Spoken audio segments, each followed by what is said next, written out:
Hello বন্ধুরা, দেখো তোমাকে একটা বস্তু দেখাই। দেখো এগুলো আয়ুর্বেদিক আয়ুর্বেদিক ওষুধ। দেখো এত ভালো।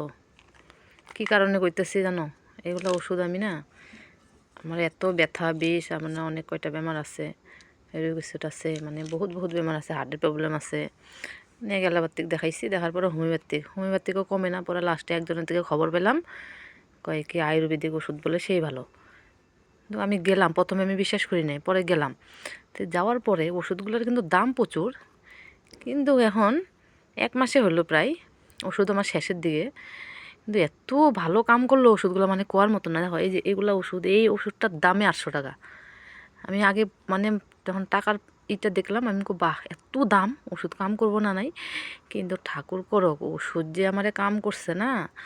আমি তো এই যে আবার যাবো এখন। দেখো তোমরা যদি আয়ুর্বেদিক ওষুধ খাও, তোমরা কিন্তু কোনোদিনও বিশ্বাস হারাবা না। সত্যি দেরি হয় কিন্তু কাম করতে, কিন্তু এত ভালো ওষুধগুলা, কোয়ার মতন না। আমি কিন্তু একেবারে আয়ুর্বেদিক ডাক্তারের কাছে যাই আনি, আমি ভালোই পাইছি।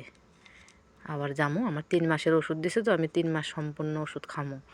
কারো কারো হলো বিশ্বাস হয় না, না মানে হলো এলোপ্যাথিক খাইতে খাইতে, মানে হলো এলোপ্যাথিক ওষুধটা হলো তো যখন তখন কাম করে, কিন্তু হোমিওপ্যাথিক ওষুধটাও মানে ভালো, কিন্তু হলো আমার হলো কাম করে নাই। পরে লাস্টে আমি এই যে আয়ুর্বেদিক ডক্টরের কাছে গেছি। দেখো এগুলো হাড্ডির। আচ্ছা, একদম মানে ভিতর থেকে কাম করে। দেখো তোমরা যদি আয়ুর্বেদিক ডক্টর দেখাইতে চাও, ডক্টর দেখাইতে পারো। আর যদি খাইতেছো, কিন্তু বিশ্বাস হারাবা না, ওগুলো কিন্তু খাবা, কিন্তু খুব ভালো। আর এটা হইতেছে সাবান, আজকে নিয়ে এসেছি কিন্তু আমার মানে ওষুধগুলো কাম করাতে আমার সেই ভালো লাগছে, ফুর্তি লাগলো। এই যে এটা হলো ক্রিমটাও আয়ুর্বেদিক, খুব ভালো। গুড নাইট বন্ধুরা।